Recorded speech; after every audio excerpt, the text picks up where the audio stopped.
नमस्कार दोस्तों, कैसे हो आप? I hope you all are very well. I am Honey Azad advocate Hoshiarpur Punjab से और आप देख रहे हैं एच ए लॉ कंसेप्ट। आज हम एडिशनल डिस्ट्रिक्ट एंड सेशन जज के पेपर के बारे में जो डिस्कशन शुरू की थी, पिछली वीडियो में हमने सिलेबस के बारे में देखा था। तो हमने वहां पे देखा था कि सिलेबस को हमने दो भाग में डिवाइड किया था, उसकी क्लासिफिकेशन, उसकी डिवीजन की थी। एक सेक्शन बनाया था हमने लॉ पेपर्स का और दूसरा सेक्शन जो हमने बनाया था वो था लैंग्वेज पेपर का। तो जो लॉ पेपर्स थे उसमें तीन पेपर्स आते थे, तीन पेपर हमने बताए थे, सिविल लॉ 1, सिविल लॉ 2 और क्रिमिनल लॉ।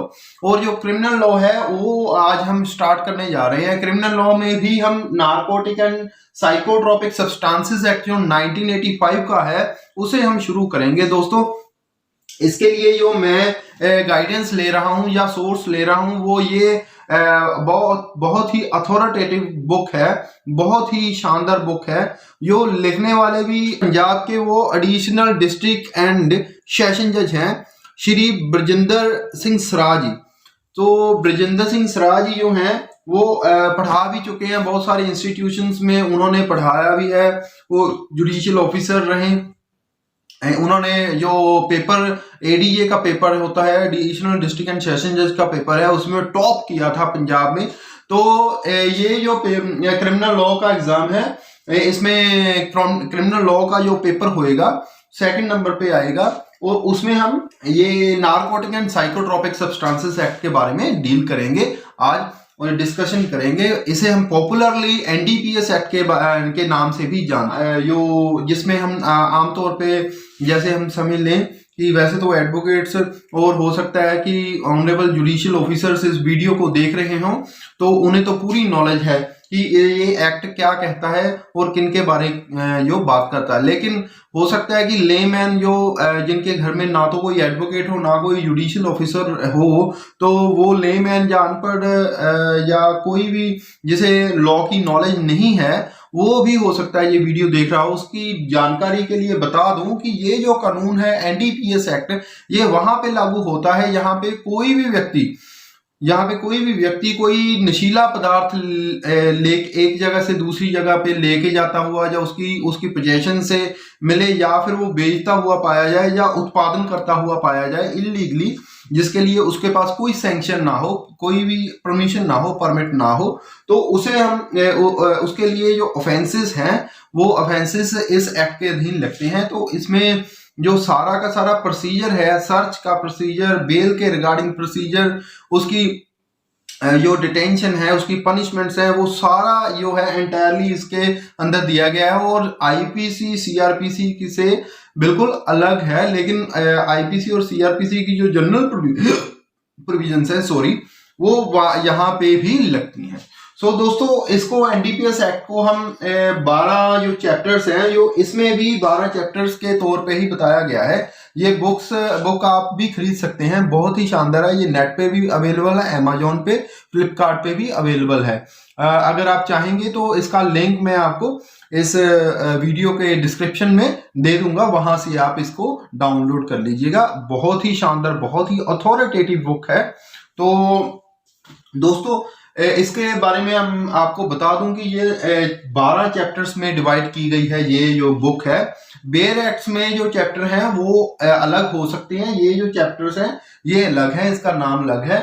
जैसे प्रीलिमिनरी एंड डेफिनेशन का जो चैप्टर है वो चैप्टर 1 है। वो एक्ट में 1 to 3 सेक्शन है, चैप्टर नंबर 1 कहलाता है, लेकिन यहाँ पे चैप्टर नंबर 3 कहा गया है। ऐसे वहां से जो डिफरेंट हो सकते हैं, चैप्टर की नोमेनक्लेचर डिफरेंट हो सकती है, लेकिन आप कंफ्यूज मत होइएगा। इस बुक को हमने 12 चैप्टर्स में डिवाइड किया है, बुक में ही इसको 12 चैप्टर में डिवाइड किया है, उसी तरीके से हम इसे पढ़ेंगे।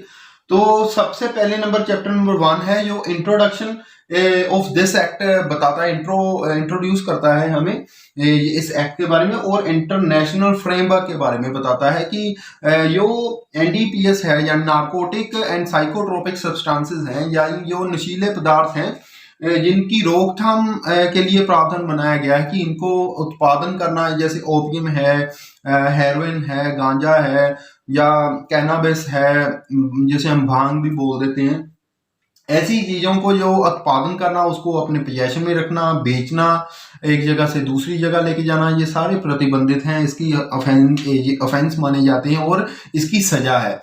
और आपको मैं ये भी बता दूं कि एनडीपीएस एक्ट में डेथ पेनल्टी तक की भी सजा है और बहुत ही स्ट्रिंजेंट पनिशमेंट दी गई हैं। डेथ पेनल्टी के अलावा भी लाइफ इम्प्रिजनमेंट या 20 साल की सजा या 10 साल की सजा जो है वो दी गई है। और उसके अलावा दोस्तों इसमें हम इसके लिए इंटरनेशनल फ्रेमवर्क बनाया गया था, जो यूनाइटेड नेशन की जो कन्वेंशंस होती हैं उसमें बताया गया था। हम इसे डिटेल में करेंगे कि कौन कौन सी कन्वेंशंस जो की गई हैं इस नार्कोटिक एंड साइकोट्रोपिक सब्सटेंसेस के रिगार्डिंग लेजिस्लेशन बनाने के लिए। मतलब जब हम यूएनओ के मेंबर हैं तो वहां पे यूएनओ में जो भी डिसीजन लिया जाता है तो वह वो हम पे भी मतलब एक तरीके से बाइंडिंग ही हो जाता है कि हमें वो मोरालिटी की वजह से मॉरली वो मानना पड़ता है, नहीं तो हमारी वहां से जो सदस्यता है वो भंग कर दी जाएगी। और हमारे साथ जो रिलेशंस हैं, जो जैसे फाइनेंशियल रिलेशंस हैं, बिजनेस रिलेशंस हैं या ट्रेड रिलेशंस हैं या और भी बहुत सारे रिलेशंस होते हैं एक कंट्री के दूसरे कंट्री के साथ, तो वो जो है अफेक्टेड हो सकते हैं। इसलिए हमें वो जो हमारी मॉरली एक ड्यूटी बनती है कि वो जो ऑब्लिगेशंस उस कन्वेंशन में रखी गई हैं उनको पूरा करें। उसी ऑब्लिगेशंस को पूरा करने के लिए 1985 में ये एनडीपीएस एक्ट जो है बनाया गया था। तो इसको इंटरनेशनल फ्रेमवर्क को भी हम देखेंगे। उसके बाद इस पूरे एक्ट का जो ओवरव्यू करेंगे, ओवरव्यू इसको देखेंगे, इसमें क्या क्या आता है, स्कोप क्या है इसका, इसकी जो स्ट्रक्चर है इस एक्ट का, यानी इसमें कितने टोटल सेक्शंस हैं, इसमें कितने चैप्टर्स हैं, उसको कैसे डिवाइड करना है, कैसे हमें समझना है, वो ओवरव्यू में, एक्ट के ओवरव्यू में हम देखेंगे। उसके बाद चैप्टर नंबर 3 में, जो बुक के चैप्टर नंबर 3 में प्रीलिमिनरी एंड डेफिनेशंस की बात की गई है। इसमें प्रीलिमिनरी में show title extent and commencement की बात है कि इस एक्ट का नाम क्या होगा। नाम तो मैंने ये लिख दिया, यही नाम है इसका। इसका एक्सटेंट कहाँ कहाँ तक फैला हुआ है, इसकी कमेंसमेंट कब होगी, वो सारी बातें जो प्रीलिमिनरी में आएंगी। उसके बाद जो डेफिनेशंस हैं सेक्शन 2 में, जो डेफिनेशंस हैं वहां पे कैनाबिस की डेफिनेशन, कोकोआ प्लांट क्या होता है, हेरोइन क्या होती है, या जितने भी साल्ट होते हैं वो उसकी डेफिनेशंस, और प्लांट के बारे में कहाँ कहाँ से कौन कौन सा जो है बेसिन निकलता है, या कौन कौन सी चीज, कौन कौन सा पदार्थ किस प्लांट से बनता है, उसके बारे में सारा बताया गया है। तो उसके बाद अथॉरिटीज जो होती हैं, जैसे कस्टम ऑफिसर्स हो गए, पुलिस ऑफिसर्स हो गए, या फिर इसके रिगार्डिंग या इसमें ही जो नार्कोटिक साइकोट्रोपिक सब्सटेंस के रिगार्डिंग एक अलग से भी जो डिपार्टमेंट, नार्कोटिक्स डिपार्टमेंट है, वो बनाया गया है। उसके रिगार्डिंग अथॉरिटीज के बारे में बताया गया है, उसके ऑफिसर्स के बारे में बताया गया है, जो सेक्शन 4 to 7 में बताया गया है। उसके बाद दोस्तों चैप्टर 5 में हम डील करेंगे, इस बुक के चैप्टर नंबर 5 में prohibitory and regulatory mechanism, 8 to 14 section है। प्रोहिबिटरी एंड रेगुलेटरी में जो मैकेनिज्म है वो हमें देखना पड़ेगा कि वहां पे बहुत सी बातें जो हैं वो डिटेल में हम पढ़ेंगे। उसके बाद ऑफेंसेस एंड पेनल्टीज की बात करें, ऑफेंसेस एंड पेनल्टीज जैसे 15 से लेके 40 तक है, ये जो ये पार्ट है चैप्टर नंबर 6 बोला गया है इसे। वो ऑफेंसेस एंड पेनल्टीज, जैसे मान लीजिए कि ओपियम पकड़ी जाती है तो सेक्शन 18 लगेगा। अगर मान लीजिए कोई ड्रग के साथ रिलेटेड जैसे ट्रामाडोल पकड़ी गई, या कोई ऐसी जो वो सेक्शन 22 लगेगा। जो सेक्शन 22 में भी 1 clause A, clause B, clause C है। ऐसे कमर्शियल क्वांटिटी, स्मॉल क्वांटिटी, मतलब या नॉन कमर्शियल क्वांटिटी के रिगार्डिंग होता है, तो ऐसे में डिवाइड किया गया है सारा कुछ। उसके बाद और भी बहुत सारी प्रोविजंस हैं इसमें ऑफेंसेस एंड पेनल्टीज में। जैसे हम देखते हैं कि 29 सेक्शन है। जैसे एक बंदे के पास ओपियम पकड़ी गई है, लेकिन उसके साथ एक दूसरे बंदे को भी पकड़ा गया है अंडर क्रिमिनल कॉन्स्पिरेसी, क्योंकि उसने जिसके पास से पकड़ी गई है उसने अकेले ने ये काम नहीं किया, उसकी कॉन्स्पिरेसी एक और बंदे के था, एक और आदमी के साथ थी, तो उस आदमी को भी साथ में सम्मिलित किया जाएगा। तो उसको 29 सेक्शन बोलते हैं क्रिमिनल कॉन्स्पिरेसी वाला।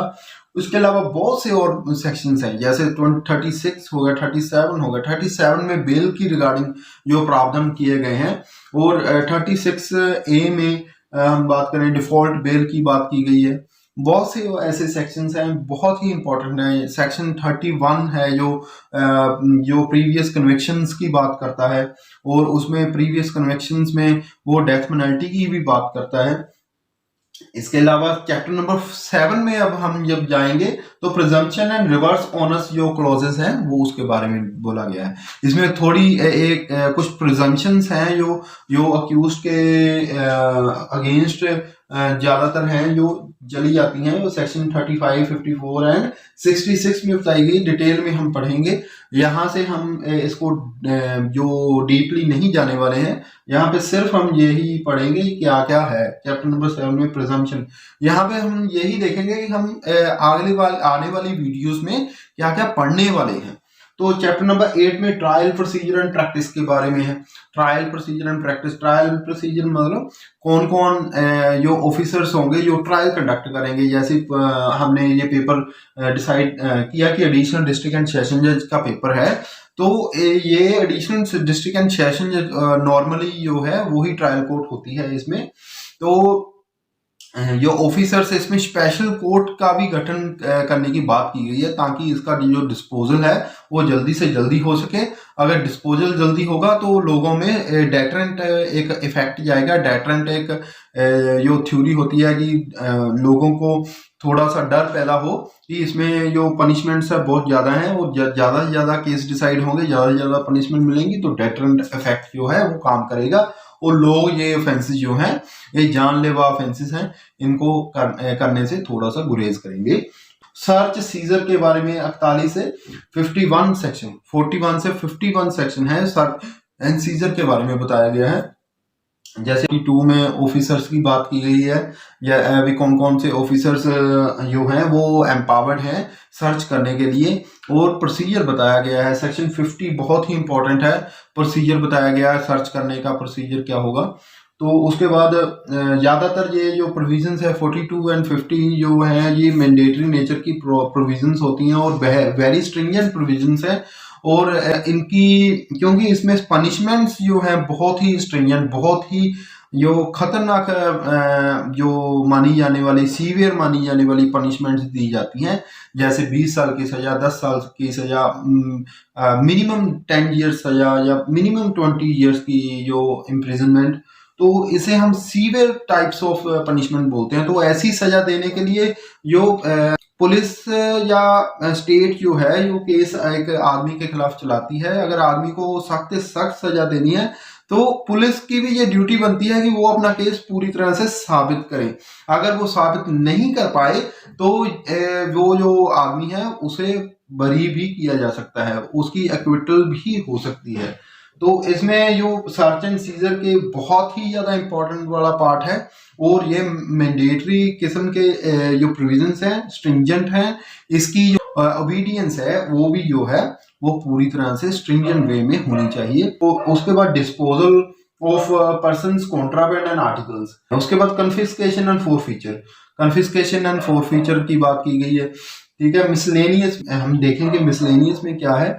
मिसलेनियस में जस्ट यही है कि जो यहाँ पे बच गया, जो यहाँ पे नहीं बोला गया है, जो यहाँ पे नहीं लिखा गया है, तो यहाँ ऊपर जितने भी प्रावधान बताए गए हैं इनमें वो जो बात रह गई है जो यहाँ पे करने वाली नहीं थी, वो मिसलेनियस किस्म की बात है, तो वो यहाँ पे कर दी जाएगी। और 69 to 83 प्रोविजंस हैं, ये भी इम्पोर्टेंट ही होते हैं, क्योंकि कोई भी प्रोविजन जो है अनइम्पोर्टेंट नहीं होता कभी भी, क्योंकि कोई भी प्रोविजन हम कोर्ट में कभी भी इस्तेमाल हो सकता है उसका। और पेपर में भी, एग्जाम में भी कोई भी प्रोविजन में से एग्जाम में क्वेश्चन आ सकता है। तो दोस्तों ये जो वीडियो थी यहाँ पे समाप्त होती है। आप मेरे साथ बने रहें, इस चैनल को सब्सक्राइब करें, इस चैनल को के जो बेल आइकन है उसे जरूर आप दबा दें ताकि आपको अगली वीडियोस की नोटिफिकेशन आती रहे। हम इसको एक एक करके हर एक जो पॉइंट है उसको डीपली जो है पढ़ने वाले हैं और आपको भी पढ़ाएंगे। और मैं आस करता हूं, मैं I hope that you all will enjoy and you all will learn a lot from these videos, and it is my promise that not only I will be benefited from these videos, but you all will be benefited. Thank you so much. आपका बहुत बहुत धन्यवाद। Video अंत तक देखने के लिए आपका बहुत बहुत शुक्रिया। थैंक